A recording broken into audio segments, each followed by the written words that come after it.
ভারতে বর্ষাকালে গরুকে সুরক্ষিত রাখা এক গুরুত্বপূর্ণ চ্যালেঞ্জ। বর্ষার স্যাঁতস্যাঁতে পরিবেশে নানা রকম রোগের ঝুঁকি অনেক বেড়ে যায়। প্রথমেই নজর দিতে হবে গরুর আশ্রয়স্থলের পরিচ্ছন্নতা ও শুষ্কতায়।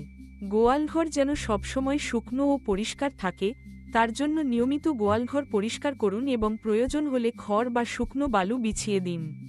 এতে গরুর পা ও দেহে সংক্রমণ কম হবে। বর্ষাকালে গরুর খাদ্যেও বিশেষ যত্ন দরকার। বাসি বা পচা ঘাসকুড়ো, নোংরা পানি এবং দূষিত খাবার এড়িয়ে চলুন। সবসময় তাজা, পরিষ্কার খাবার ও পানীয় দিন। পানি ফুটিয়ে বা ফিল্টার করে দেওয়া ভালো, কারণ বর্ষায় পানিবাহিত রোগের ঝুঁকি বাড়ে।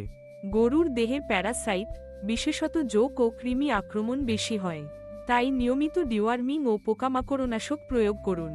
গরুর শরীরে ক্ষত বা জখম হলে দ্রুত চিকিৎসা দিন, কারণ বর্ষাকালে সংক্রমণ দ্রুত ছড়াতে পারে। টিকাদান ও প্রয়োজনীয় ওষুধ সময়মতো দিন। বর্ষাকালে বিশেষভাবে foot and mouth disease, FMD, black quarter, গরুর ডায়রিয়া ইত্যাদি রোগের টিকা দেওয়া দরকার। স্থানীয় পশু চিকিৎসকের পরামর্শ অনুযায়ী প্রয়োগ করুন। গরুর শরীর সবসময় শুকনো রাখার চেষ্টা করুন।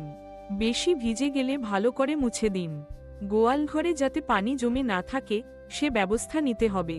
মশা মাছি দূরে রাখতে স্প্রে ব্যবহার করা যেতে পারে। সবশেষে, গরুর আচরণ ও স্বাস্থ্যের দিকে নিয়মিত নজর রাখুন।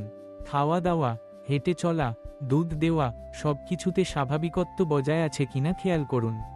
কোনো অস্বাভাবিকতা দেখা দিলে দ্রুত পশু চিকিৎসকের শরণাপন্ন হন।